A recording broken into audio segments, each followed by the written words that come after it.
मैं हर्षा रिछारिया जी को आमंत्रित करता हूं इस कार्यक्रम में। हर्षा जी, आपका बहुत स्वागत और धन्यवाद। तो बताइए कि हमारे उत्तर प्रदेश में एक एक्ट्रेस को धमकाने की कोशिश हुई, उसके घर पे फायरिंग हुई। जो काम पूरी मुंबई पुलिस, जो काम पूरी महाराष्ट्र की पुलिस, जो काम पूरे देश की पुलिस नहीं कर पाई, वो हमारे उत्तर प्रदेश की पुलिस और एसटीएफ ने किया। बरार के दोनों शूटरों के जिस्म में इतने पीतल भर दिए हैं कि दोबारा आने से पहले 100 बार सोचेंगे मैडम। बहुत बहुत धन्यवाद आपके चैनल का, और जितने भी लोग यहाँ आए हुए हैं उन सबको मेरा नमस्कार।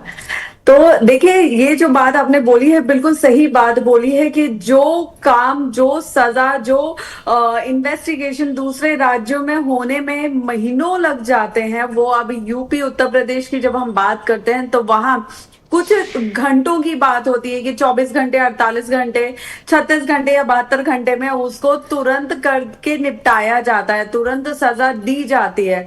तो यहाँ तो मुझे लगता है कि अब जो क्रिमिनल्स भी हैं उनका भी माइंडसेट ये होगा कि नहीं, यूपी में हमें ऐसी कोई वारदात को अंजाम नहीं देना है कि आने वाली हमारी पीढ़ियां भी उस चीज को याद करके उनके रोंगटे खड़े हों, या हमारी पीढ़ी ही आने लायक ना बचे। तो वो एक मानसिकता मुझे लगता है कि अभी क्रिमिनल्स की हो गई है।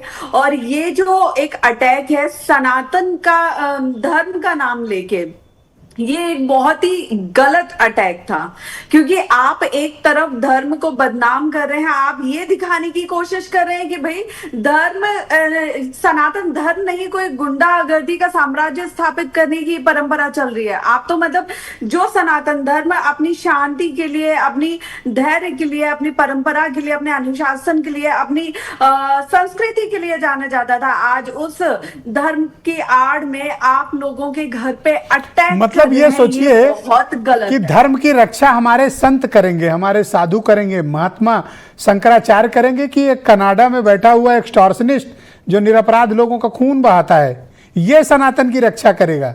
सभी सनातनियों को चाहिए कि इसको सबक सिखाएं।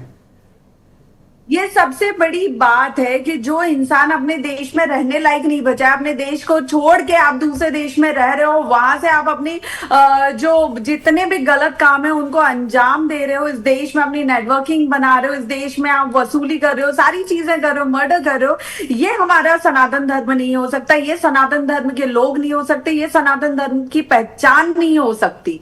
तो ये सनातन धर्म की आड़ में जो खुद फेमस होना चाह रहे हैं, लोगों को मार रहे हैं, धमका रहे हैं, तो ये एक बहुत ही गलत तरीका उन्होंने अपनाया है इस धर्म का नाम लेकर। इसका संदेश क्या गया जो उत्तर प्रदेश की एसटीएफ ने उसके बरार के दोनों शूटरों को मार गिराया? आप लोग तो सेलिब्रिटी हैं, बॉलीवुड में काम भी करते हैं, संदेश क्या गया? देखिए, संदेश इसका बहुत पॉजिटिव गया, और मुझे लगता है कि हर राज्य में ऐसी रूल्स को अब अपनाना चाहिए कि जहां पे कोई भी वारदात होती है, आज उत्तर प्रदेश में कोई भी वारदात होती है तो तुरंत उसकी पनिशमेंट, तुरंत उसकी सजा दी जाती है, और ऐसी दी जाती है कि उनके आसपास के और भी जो लोग हैं वो भी उस सजा को देख के कांपे कि नहीं, अब जैसे उत्तर प्रदेश में हमको कोई वारदात को अंजाम नहीं देना है। तो जिस तरह एक एग्जाम्पल, एक उदाहरण उत्तर प्रदेश में सेट किया जा रहा है पिछले कुछ सालों से, ये बहुत तो इसको बॉलीवुड में और मुंबई में आप सब लोगों ने इसको अपनाने की जरूरत है। इसको बॉलीवुड में, मुंबई में आप लोगों ने उत्तर प्रदेश की पुलिस को अप्रिशिएट किया। बिल्कुल बिल्कुल, इसको सब कहीं अप्रिशिएट किया जा रहा है, क्योंकि ये बात सिर्फ बॉलीवुड की नहीं है, सिर्फ सेलिब्रिटी की नहीं है, ये बात धर्म से जुड़ी हुई है, ये बात लोगों से जुड़ी हुई है। तो मुझे लगता है कि इसमें सबको इंक्लूड करना चाहिए। मैडम, मैं एक दो उदाहरण आपके सामने रखना चाहता हूँ।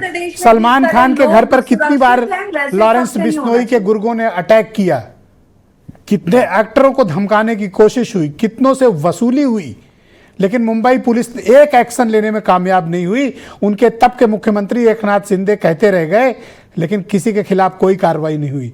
अब लॉरेंस बिश्नोई और बरार जरा यूपी में किसी पे हाथ डालें, अंजाम तक पहुंचा दिया जाएगा उनके लोगों को। बिल्कुल सही बात है। और यही चीज मुंबई में आज क्राइम इस लेवल पे बढ़ गया, इस लेवल पे बढ़ गया है कि लोग वहां पे बहुत ज्यादा, खास तौर पे चाहे बिजनेस पर्सन हो और चाहे सेलिब्रिटीज हो, उन सबको थोड़ा डर के रहना पड़ता है। पता नहीं कब किसके पास वसूली का कॉल आ जाए या मर्डर का ये धमकियां आ जाए, कब क्या हो जाए पता नहीं चलता है। तो मुझे लगता बाबा है कि सिद्दीकी जैसा वाला कांड कदम, देख लीजिए, जैसी ओपन मर्डर शक्तियां कराया उत्तर गया, प्रदेश को उठाई कहकर जा मर्डर रही हैं। कराया गया। आज तक मुंबई पुलिस उस मामले में कोई डिसाइसिव एक्शन नहीं ले पाई। हर्षा जी ये बताइए कि इस तरह की घटनाएं जब होती हैं और पुलिस कार्रवाई नहीं करती है, उदाहरण के तौर पर मुंबई का मामला हो, गुरुग्राम का मामला हो, या इस देश के दूसरे प्रदेशों में इस तरह की घटनाएं हुई जहां ये दुनिया के बाद ये कनाडा में बैठे हुए गैंगस्टर्स या जेल के भीतर से इस तरह के एक्सटॉर्शन वसूले जाते हैं, इसका संदेश क्या जाता है? देखिए, सबसे पहली तो बात ये है कि ये गैंगस्टर्स जो होते हैं, जो क्रिमिनल्स होते हैं, ये जो आरोपी होते हैं, इनका किसी भी धर्म से कोई लेना देना नहीं होता है। इनका धर्म से लेना देना होता ही नहीं है। इनका इनके पैसों से, इनका इनके स्वार्थ से मतलब होता है, इनका इनकी पॉपुलैरिटी से मतलब होता है। कि पहले होता था, पहले के टाइम में ये होता था कि भाई कोई किसी पे हमला करता था तो अपना नाम, अपनी पहचान छुपाता था, और आज की डेट में पहचान बनाने के लिए हमले किए जा रहे हैं। जिनका मारने का उद्देश्य कम रहता है, पहचान बनाने का उद्देश्य ज्यादा रहता है। तो ऐसे ये जो आ गए हैं ना, जिनको फेम की चाहत है और मासूम लोगों से लेके सेलिब्रिटी सब पे हमला कर रहे हैं, तो पहली चीज तो दूसरे राज्यों में भी इन जैसों के खिलाफ बहुत कड़े स्टेप उठाने की जरूरत है। इनको ऐसी पनिशमेंट, ऐसी सजा देने की जरूरत क्या है। यही स्टेप उठाने की जरूरत है जो यूपी की, वही स्टेप उठाने की जरूरत है जो यूपी की पुलिस ने किया? बिल्कुल बिल्कुल। जिस तरह यूपी की पुलिस, यूपी की गवर्नमेंट जिस तरह तुरंत एक्शन लेने में यकीन रखती है, वही अब दूसरे राज्यों को वैसा उदाहरण लेने की, वैसा सबक सीखने की जरूरत है कि किस तरह हम गुनहगारों को, आरोपियों को जल्दी से जल्दी सजा दें और एक उदाहरण अपने राज्य में स्थापित करें। क्या इससे जो कुछ भी हुआ यहाँ पे उत्तर प्रदेश की पुलिस ने एक्शन लिया, अब फिल्म इंडस्ट्री के लोगों में कुछ तसल्ली है, कुछ राहत है कि चलो एक राज्य सही, कम से कम ये ठोके तो जा रहे हैं?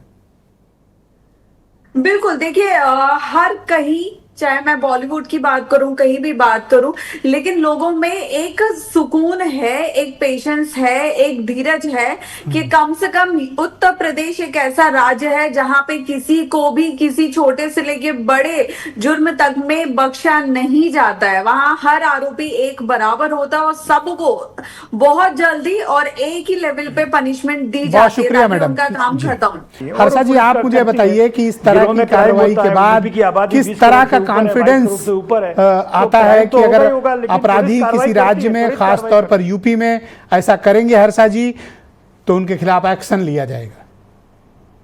देखिए, अभी डीजीपी सर ने एक बहुत सही बात बोली है कि हर क्राइम का अलग अलग पनिशमेंट होगा। आप अगर किसी छोटे से बच्चे ने कुछ कर दिया या किसी छोटे मोटे इंसान ने, मतलब किसी दुष्कर्म कर देगा तो छोटा बच्चा मान के तो छोड़ देंगे आप? इकलौती महिला है डिबेट में, उनको बोल लेने दीजिए। आप थोड़ी देर में बोलिए, आप तो रोज डिबेट में रहते हो सर, वो तो बेचारी कभी कभी आती है। मैडम बोलो आप। सर, कम से कम बेचारी तो मत बोले। हाँ सॉरी सॉरी, अरे मैं इनको थोड़ा समझाने के लिए बोल दिया था। आई एम सॉरी आपको अगर हर्ट हुआ। किसी न्यू कमर बिगनर ये ने, चौहान साहब जो ना बुलवा दें, आप बोलो मैडम। किसी न्यू कमर क्रिमिनल ने अगर कुछ किया है तो उसका एक्शन अलग होगा, और किसी अगर टेररिस्ट ने अगर कुछ किया है तो उसका एक्शन अलग होगा। पहलगाम में जो हमला हुआ था उसका जो एक्शन हुआ है वो उसके हिसाब से हुआ है। तो हम हर जितने भी क्राइम है उसको आपस में नहीं ये देख सकते हैं कि सबका जो पनिशमेंट है वो एक जैसा होना चाहिए। तो सबके अपने हिसाब से जिस तरह का एक्शन होगा उस तरह का रिएक्शन होगा, सीधी सी बात है।